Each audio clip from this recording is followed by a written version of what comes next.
Жада калса вице-спикер болуп, мен ойлойм, бул жерде акыйкатсыз отурган кишилер бар да. Мисалы кээ бирлери бир күн мамлекеттик жумушта иштеген эмес. Бир мындай мен көрүнүктүү мындай Кыргызстанга пайдасы тийген адам деп айтыла турган адам эмес да.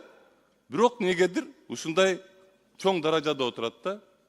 Бул эмне себептен болгон? Анткени бул деген жазылбаган мыйзамдар бар болгон үчүн болгон да.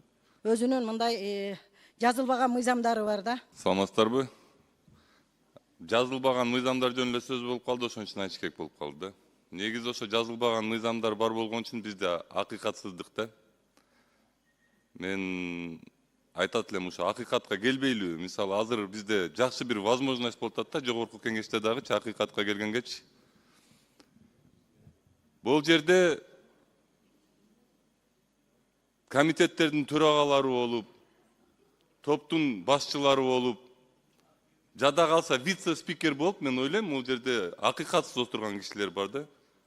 Мисалы кээ бирлери бир күн мамлекеттик жумушта иштеген эмес. Бир мындай мен көрүнүктүү мындай Кыргызстанга пайдасы тийген адам деп айтыла турган адам эмес да. Бирок негедир ушундай чоң даражада отурат да. Бул эмне себептен болгон? Анткени бул деген жазылбаган мыйзамдар бар болгон үчүн болгон да.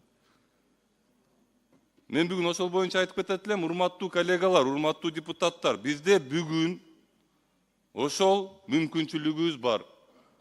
Могу комитеттердин төрагаларын, кээ бир дейм, баарын дебейм, кээ бир вице-спикерлердин ордун карап чыксак, ошолорду акыйкатка алып келип, эмне себептен ошол жерде отурганын билип биз. Жалпы элге да уялбай ошону айтканга, бул себептен отурат депчи. Ушундай акыйкаттыкка келсек болот эле, жазылбаган мыйзамдар токтотушубуз керек негизиненчи. Рахмат. Рахмат, 5-чи микрофон.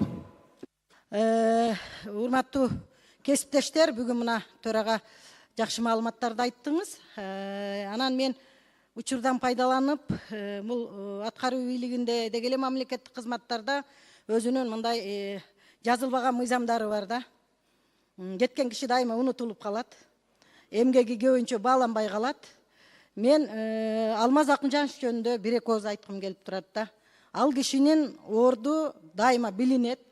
Мен ошол парламентаризмден ошо мектебинде жүрүп, эң күчтүү аппаратчик, эң күчтүү ушул президент менен парламентти мындай ишмердүүлүгүндө, парламенттин ишмердүүлүгүндө өзүнүн кесипкөйлүгүн, профессионалдуулугун, дипломаттыгын, мыктылыгын көрсөткөн ошол бир саналуу эле кишилерди билемин. Ошолордун бири мына Алмаз Акынжанович да. Бир да депутат менен конфликт болгон жок. Туурабы?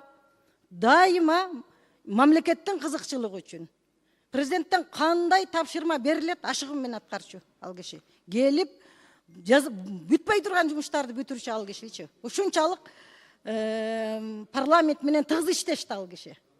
Ошон үчүн өтө дипломат, мыкты инсан. Мен Алмаз Акынжановичтин үй бүлөсүнө, өзүнө ийгиликтерди каалайм, урматтуу төрага. Мындай мыкты кадрлар бизге дайыма мамлекетте азыр мына кадрдык голод болуп турат. Чынында кесипкөйлөр өтө саналуу. Алмаз Акынжановичке мен ыраазычылык билдирем. Мен жеке өзүмдөн атыман гана, коллегаларым деле кошулса керек да. Анан экинчиден мен өткөндө бир маселени көтөрдүм эле. Кайрылуу кылалы. Президент менен Камчыбек Дышаевичти ынтымак алып келели. Биз ушул жерде ынтымак алып келүүчү органбыз дедим эле. Мен өзүмдүн максатыма жеттим. Себеби президент жолукту. Элге кандай жолугушу болгонун, эмне жөнүндө ачык маалыматты бергендиги абдан жакшы болду. Мен президентке да ыраазычылык билдирем. Ушуну айтып коеюн дегем. Анан үчүнчүдөн жаңы келген, мына бул жерде Золпоев мырзаны, бул киши дагы таанымал инсан. Ишине ийгилик каалайм. Парламент менен тыгыз иштешүүгө чакырамын сизди, күчтүү юристсиз. Анан ушул дайыма тыгыз иштешүүгө чакырар элем. Анан төраганын дагы бүгүн эми официалдуу өткөндөгү кичине убакытта жыйын болуп, бүгүн толук кандуу биринчи иш күнүңүз деп эсептейм. Ишиңерге ийгилик каалайбыз. Силерди деле ушул эчен жылдан бери мына биздин көз алдыбызда чоңойдуңар. Саясатта биз Ар намыс партиясында, фракциясында жүргөндө секретариатты жетектеп, Марлен да биздин көз алдыбызда чоңойду. Мына саясатка келип бүгүн ошол эми генерал болууну эңсебеген солдатпы деп. Кошуп коюңуздар. жыйынтыгыбыз. Мына кечээ күнү эле чуркап фракциямы түзөм деп чуркап жүрдүңүз эле. Фракция эмес, мына парламенттин спикери болуп калдыңыз. Эми бунда буйруктан президенттин ишенимин актагыла. Парламенттин аброюн көтөрүүдө ушул өзүңөрдүн бир бүт мүмкүнчүлүгүңөрдү жумшаарыңарга мен ишенем. Ишиңерге ийгилик. Рахмат.